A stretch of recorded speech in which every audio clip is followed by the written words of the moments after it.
Are you able to verify whether Cam Neely was an extra in The Outsiders or not? I think Wiggy brought that up yesterday. No, but I mean, it'd be easy enough to verify. I mean, I could just call him and ask. Yeah. Can you do that? Can you text him while we are talking right now, please? I don't know. That might be difficult for me. Oh, because it's talking text. Are you kidding? It's all over social media that he was an extra in The Outsiders, one of my favorite movies of all time. And I went through like the different scenes with the Soch, and he couldn't find him. And I'm trying to, but then again, he's 18 years old, so maybe he looks a lot different. He's Soch number 2, I believe. Yeah, but you don't know who's Soch. I don't think that's legit. But there's an article about him talking about how he was into acting. Well, but that's because of Dumb and Dumber, not because of The Outsiders. Well, you saying Mighty Ducks was important to him. Who he said that? Yeah. He was in the Mighty Ducks too? Or what? No, he wasn't in Mighty Ducks. Are you sure? He's in the, I think he was. Maybe he was. The second Mighty Ducks. Oh, maybe yes, he was. thank you. Yeah, maybe I stand corrected on that. That's why we need to get Cam, because if he was in The Outsiders, that's a classic cast right there. Yeah, his IMDb has him Dumb and Dumber, Me, Myself, and Irene, The Mighty Ducks D2, Stuck on You. Yeah. Yeah. All right. Well, listen. Just on the Bruins, they're limping. There's a couple other topics I have ready to go. You know, they're limping to a finish here, which I think we all gave up on them a while ago. But a very important offseason, I would say, for Don Sweeney. I mean, we're talking about Cam. I think Cam's not going anywhere. But an important offseason for Don Sweeney.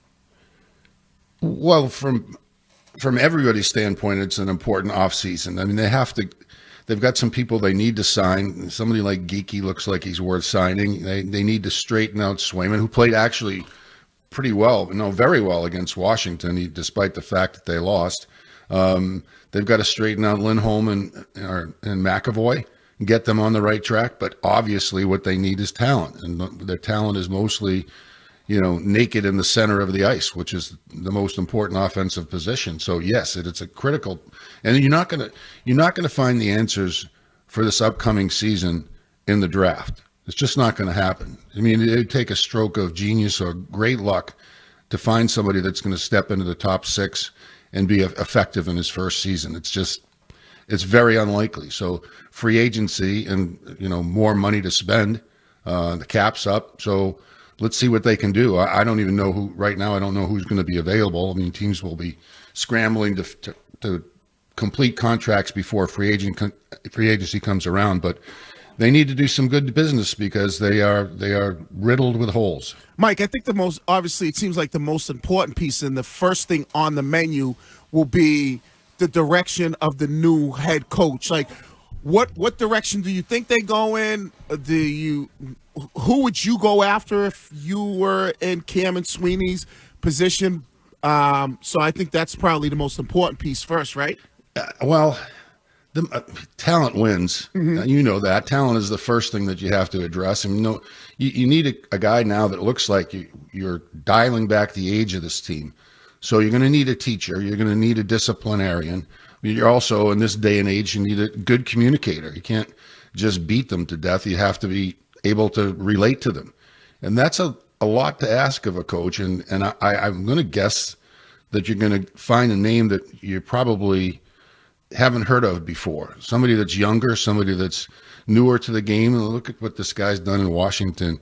He's been terrific, and their team's turned around. And I think what they do need to do is get younger, and with a younger personnel approach, they're going to need a younger coach behind the bench. They kind of have to stick with him, but any thought about Jeremy Swayman and what he ends up being next season? And is there, I don't know that anybody would take him at that number, but I mean, do you have to consider trading Jeremy Swayman? I'm not considering it now, but I certainly want him to just stop the puck and shut up. I mean, really, do I have to listen to him talk about these, platitudes after every game? I mean, you lost 9 straight. I mean, just be humble, go back to work and see what you can do. But, I bleed black and blue and all this kind of malarkey. Like, can you just be part of the picture, not just the center of it? So he's got some growing up to do. But when he's on, he's a hell of a goaltender. Yeah, I mean, when I hear Swayman start talking about Mangione laws in California, when I just want to talk hockey, I'm like, what? In all sincerity, Mike, why do we believe that Don Sweeney, who fired Cassidy, who went on to win a cup, and Monty, who went on to have one of the better second halves in all the NHL, is the right guy to hire the next coach?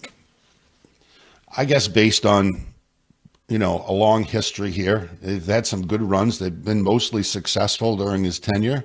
But it does seem a little odd that both of those guys have been able to turn around different franchises after the move. I mean, sometimes you just don't know when is the right time to fire a coach, but it's mostly feel.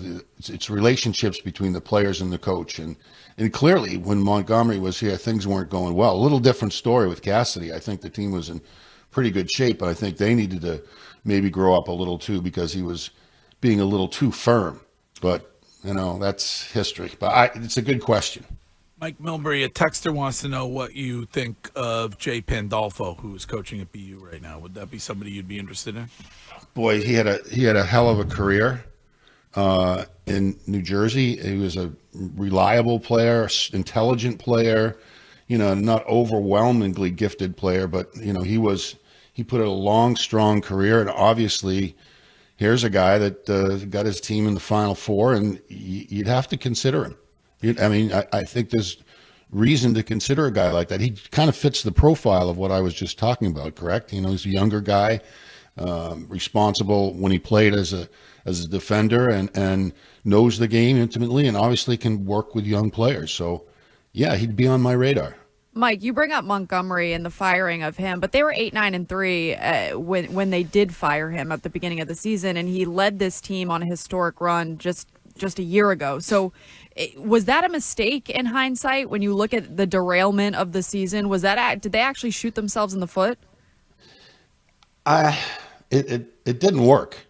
I can put that in perspective. It just didn't work. I mean, you're right. They weren't playing very well, and it looked like they were discombobulated. They were out of sync. They weren't playing with any kind of rhythm offensively, and their structure defensively had been lost.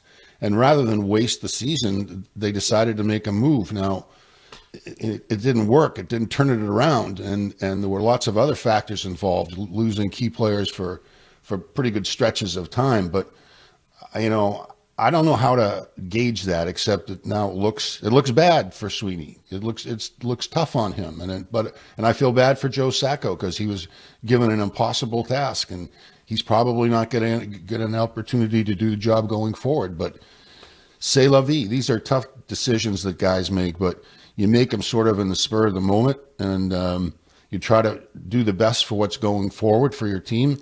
And sometimes you win, sometimes you lose, and sometimes you make a good one, and sometimes you make a bad one. He's made some tough ones lately, Don Sweeney, but his history says that he knows what he's doing. But will they give him that opportunity? I don't know. I believe Scheim has one for you as he prepares his NHL draft lottery mock. No NHL mock drafts, Greg. Okay. But, Mike, on a non-Bruins related note, are you excited to watch Alex Ovechkin over the next couple games try and break that Gretzky record?